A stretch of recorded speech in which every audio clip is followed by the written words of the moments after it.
Welcome to Unsubscribe. I'm your host, Avani Jain. In this podcast, I'm going to show you how to intentionally opt out of anything that's robbing you of your energy, freedom, joy, and peace of mind. It's time to let it all go, finally, so that you can clear your mental inboxes and make space to subscribe to a life that truly lights your soul. If you're ready, hop in.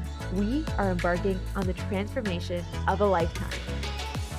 Hello, friends. Welcome back to another episode of Unsubscribe. I'm Avani, and today we are catching up. We are catching up on a few things that have been happening in my world, and also I'm going to be sharing with you why I'm taking a podcast sabbatical, which I have never done before. So, as many of you know, this is my second podcast. I had a podcast years and years ago called The Six-Figure Freelancer, still available, by the way, if you want to check out that content around freelancing and growing an agency.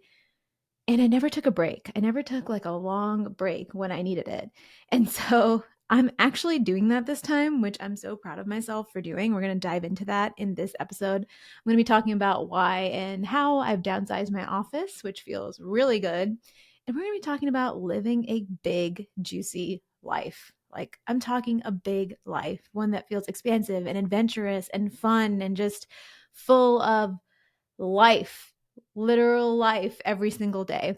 So we're going to go all of these places together. So jump on, buckle up, and let's get started. I'm actually going to start off with talking about my office a little bit. Many of you know I work from home, and I have had this beautiful office. It was a room that was meant to be a guest room in this home, or I guess it's a bedroom for this home. And we used it as my office. My husband and I both work from home. We both run our own businesses. So, of course, we needed a space where we could be in that role of running our businesses. And for me, it was my office. I loved this office, my dream office. I had my beautiful shelves in the background and this amazing comfy couch from, I believe, Interior Define. I love this couch. And then my standing desk. And it was just the perfect space for me. I loved it so much. But we've been having some changes in our home, our households. We have some construction going on. We needed to move some things around. And in this like home renovation process, we needed that extra room, which was my office, as a guest room. So what we have done, because for like months, I was like, I don't know what I'm going to do. What am I just going to work from the dining table or the kitchen table? That doesn't feel right. We have people coming in and out of our house. I was like, okay, we have an extra room upstairs, a laundry room. That's our second laundry room that's unused. What if that became my office? So I was like, okay, let me explore this idea. And I measured everything out, and my desk literally fits perfectly where the washer and dryer are supposed to be in this laundry room. And my shelves are behind me. I downgraded from 4-column shelves to 2-column shelves. So everything's behind me. And I ended up putting some acoustic sound panels behind that as well for extra insulation from sound outside and also minimizing echo in here. And I'm in love. I'm in love with this mini office. It feels so good. And ironically, it feels really expansive and abundant for me to be in a smaller office. And that seems counterintuitive. It really does. But the reason being is work used to consume my life, and my life revolved around work. A lot of our lives revolve around work. Think about the 40-hour work week. We structure our days the way work is structured or has been structured for years and years and years. And even if we run businesses, we do the same in a lot of cases. And I realized I didn't love that. In fact, I hated it. I wanted to go live my life. I wanted to go maybe even work from coffee shops. Honestly, I love working from other spaces, reading books, or going for a matcha, spending time with friends, or going for a walk. I wanted to flip things around and do life more and have my work support that instead of the other way around. And to me, this move is very symbolic. Moving into a smaller space, meaning work is taking up less and less of my time, my energy, my mind, my life. And it's me declaring to the universe that even though I have a smaller office from a physical standpoint, I can still make big money in my business. I can still make big impact in everything I'm doing, like the podcast, and have it be just as potent, if not more potent, because this is what I'm supposed to be doing. I'm supposed to be in a smaller office right now. Like the moment I measured everything and it fit perfectly, I'm telling you, this desk fits perfectly where a washer and dryer is supposed to be. It was meant to be. And everyone was like, "Are you sure you want to do this? It's kind of weird." Tushar asked me a few times, my in-laws asked me a few times when they were helping me move things around. And I was like, yes, actually, this feels really good. And this is what I need. I just knew deep down, this is what I needed. This shift was more than just a new office for me. So here I am declaring to the universe, this is a new era for me in life and in business. And it is almost like the next step. I have created something I'm really proud of when it comes to work, when it comes to this podcast. And I'm curious about what else is available. Like it is great, it's good, and it's amazing. And it could still be better. And I'm here for that next level. I'm here for that next edge. What else is available for me at this new place that I'm at? And that feels so good. I'm saying this to you. I'm looking out my window, by the way, and I see the blue sky and these fluffy white clouds. And I could not feel more excited about what's to come for what we're creating here together in Unsubscribe and in this movement and beyond, and just really, really excited for it. And so this move and this transition, I'm excited to share it with you and bring you along for the ride. If you follow me on Instagram, you actually saw my office tour. I'll pin it to the story highlights section so you can take a look at it if you missed it, because it's so fun to look at, like the before and after.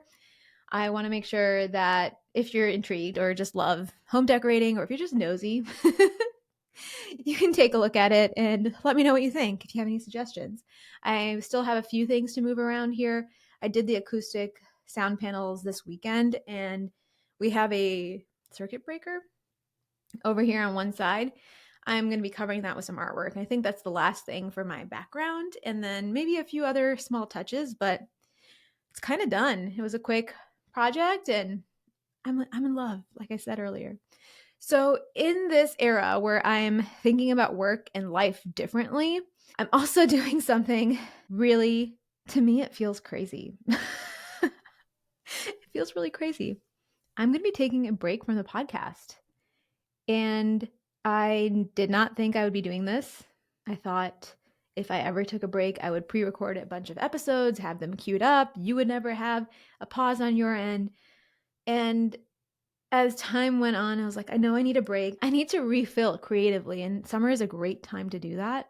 So I'm taking a break and I'm pausing. I'm calling it my podcast sabbatical. So it's not bye forever. It's just bye for now. And as I was doing this, I was like, okay, I need to do stuff. I need to batch a bunch of stuff, think about topics and pre-record. And there's so much work going to be involved. And if I don't do it this way, like people will think I've disappeared on them. And if I'm really like playing big, like I'm supposed to be with Unsubscribe, this is how I'll do it. And then I was like, wait a second. What if this was actually playing big? What if me taking a break and just not doing anything about it, not pre-recording a bunch of episodes, not being caught up in the doing, and allowing people who listen in to experience the pause, the silence, and allowing myself to experience the pause and silence and refuel creatively? What if that was playing big? Because I was thinking about where the edge was for me. What was actually scary was me pausing. It's not pre-recording and batching. That wasn't actually scary for me. That doing and figuring it out and getting it done is something I'm very, very good at. And it's almost like I've been doing that for so long that is always the default. But what if I looked at it differently? And what if I just slowed down and allowed that discomfort to be that growth edge for me? So that's what I'm doing with the podcast. I'm going to be pausing for a few months here, and it's going to be quiet, and I'm going to let it be quiet. I might even show up less on social media too at the same time, and maintaining optionality there because sometimes it's fun for me to say hi. And I'm going to show up again in the fall, and I'm not going to commit to a date, which is terrifying for me because what if you're not around to listen in and be there again when I'm back? But the people who need this will be there, and I'm believing in that. I'm choosing to believe in that. This whole thing is really difficult for me because I'm someone who is a achiever. I take radical responsibility for the things in my life. Meaning, if, for example, someone on my team isn't performing, I take responsibility for it. How could I equip them? How can I train them better? And in a lot of things in life, radical responsibility is very good. But if we overcompensate and get really good at radical responsibility, almost like too good at it, where we're not allowing people to take charge of themselves, to be their own people and learn from their mistakes, or we are stretching ourselves thin and it's hurting us and we're not knowing how to rest, that's when it's actually a detriment to be radically responsible. And maybe even we're being overcritical of ourselves. So today I am unsubscribing to that as well. Over radical responsibility-ing or being overcritical, taking responsibility for more than I need to because I don't need to. The crazy thing is a lot of my growth edges are in doing less, are in stillness, are in quiet. And I find a lot of, I don't know, discomfort, I would say, in being in that quiet, in that nothing, a lot of discomfort. And it's because of my conditioning. It's because I've been conditioned growing up in the society that we're in that me doing all the time, me being caught in that circuit of doing and producing and achieving and having something to show for it is where my worth and value is. And it's been a long, long undoing of that, an unconditioning of that. And my guess, I'm willing to bet that you also, if you're listening to this podcast, feel the same way. You're someone who has had their worth be driven and stem from what they do, the value they bring to the relationship, the value they bring to the team that they're working with or working on at their company and in their family, in their friend group. You're the person who does the most. And I urge you, as I'm doing for myself too, I urge you to step back and sit back and imagine what it would be like to step into the most expanded version of you, the highest version of you, like your highest self. Who is that person? When I think of myself, like when I have finally become that girl, the person I've been growing towards, what is she like? I ask myself, how does she carry herself? How does she act? And how would she go about this decision? She just probably wouldn't even record this podcast episode and just stop showing up and pause the podcast. Not there yet. But when I think about her, I think about how would she go about this thing that I'm doing. And I try to lean into doing what she would do. Another thing is, being someone who volunteers to host a friend's going away party. One of my friends did this recently and she was telling me about how she was excited to do it. Like her space is all set up for it. But it was also like 3 hours of prep work. And when she started to get into it, she realized how much work it was. And it was an example of her volunteering to do something nice for a friend, but also giving herself a lot more work to do. Now, if she were to fast forward and think about what would the highest version of herself do, how would she commit to that? Would she commit to that? And then would she choose to get help from different people around her to set up for this going away party or going away event? So that's just another example. So my question to you is, what is playing big for you? And what is playing big for the next version of you, the highest version of you? What does that look like? It doesn't actually literally have to look big. Like I just talked about how I moved into a smaller office, it doesn't have to look big, physically big or outwardly big, but it has to feel like a growth edge for you. And when I say growth edge, I mean like the kind of thing that you're like, oh, I know I need to do it, but I really don't want to do it. And you feel like a little intimidated by it, a little anxious by it, a little scared by it, a little excited by it. That's what I mean by the growth edge. So I'm really excited about this. I'm excited to hear what all of you think about this concept of what playing big is and how you view playing big, because I think all of us think about it a little bit differently. So here I am officially unsubscribing to continuing recording podcast episodes for the next few months. I'm taking a break. I'm subscribing to rest. I am unsubscribing to the need to pre-record and just taking time off and letting it be that. And I'm excited to undo that conditioning, that need to show up in certain ways always, because I'm the one everyone relies on. I'm unsubscribing to being that person all the time in every single area of my life. I was talking about this with another friend, and we were talking about how our husbands, we love them dearly, love them so much, and they rely on us to find things around the house, like anything that's needed that they didn't put somewhere, or even if they did put it somewhere, honestly, like that happens too. They'll come to us and be like, hey, where is X? And we always know where X is. Like, we are aware of everything. We are the ones who hold it all together. We're the ones, again, that everyone relies on, everyone leans on. And then we have to tell them where X is. They're like, hey, it's not there. And then I'm like, oh, did you actually look? And my friend and I were just laughing because we both experienced this, and we're the ones who kind of have tabs on every single little thing, every process running in the household, every item that's important and where it is, every person in the household and what they're doing. And it's just like, whoa. So we get to unsubscribe to not being everything for everyone every single moment of every waking day. And that's another thing that for me is actually playing big. Coming back to center and saying, actually, I don't know where that is. Go look for it. Or I think it's here. Maybe you could go look for it. Being maybe a little bit nicer about it would be great. Tushar does try, but he needs a little support sometimes when looking for things. And we do have a lot of people in and out of our house. So things do move around, and that's the reality of our lives. Our life is a big life. And that brings me to my final point for this podcast episode, which is living a big life. What is a big life?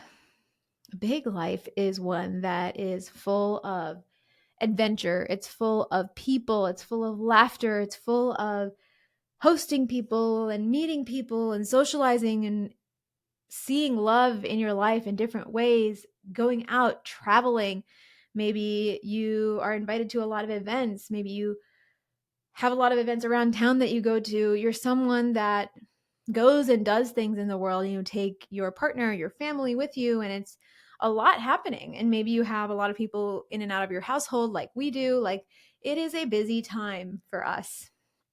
It's a busy life for us. There's a lot happening. And that big life means it requires a lot from usually me, the CEO of the household. I am the one, like I said, who does a lot of holding together, holding the space, holding the energy for our entire home. And it can be a weight sometimes, especially when there's a lot going on, when we have a trip planned, an event coming up that we're hosting at our home, and another trip planned, like a lot of back and forth things happening. Got to unpack, pack again, repack, and or go on these 3 different locations for one trip. So you have to pack for like 3 different weather types. And it's just a lot. Like, this is what happens when you live a big life. There's amazing experiences and memories that come with it. And at the same time, there's a lot of logistics that go into it. And if you're living a big life right now, maybe you have a lot of people in your home, you have a big family, or you just have a lot going on like I do, or all of the above. I want to take a moment for you to recognize you and to thank yourself for being the person that can hold all of this, because the fact that you're here means that you can hold all of it. And even though you have the capacity to do so, you do not have to. What do I mean by that? When we live a big life, we need to allow support to come in. I talk about this as widening the base of support. I think I spoke about it in a couple episodes back. Maybe it was 22 or 23. The idea of widening the base of support. When I live a big life, I need support. I cannot just do it on my own. We were dog sitting my brother's dog for a few weeks. I think it was 3 weeks, which is a long time to dog sit. And I love my brother's dog. He's the best. His name is Zoe. He's really cute. I've known him since he was 7 months old when my brother adopted him, and we love him. And at the same time, he's kind of an anxious dog. I had so much going on the last few weeks. Tushar had some important calls, podcasts, and we just could not have him in the house barking when any person like walked by the window or we had someone come in the house.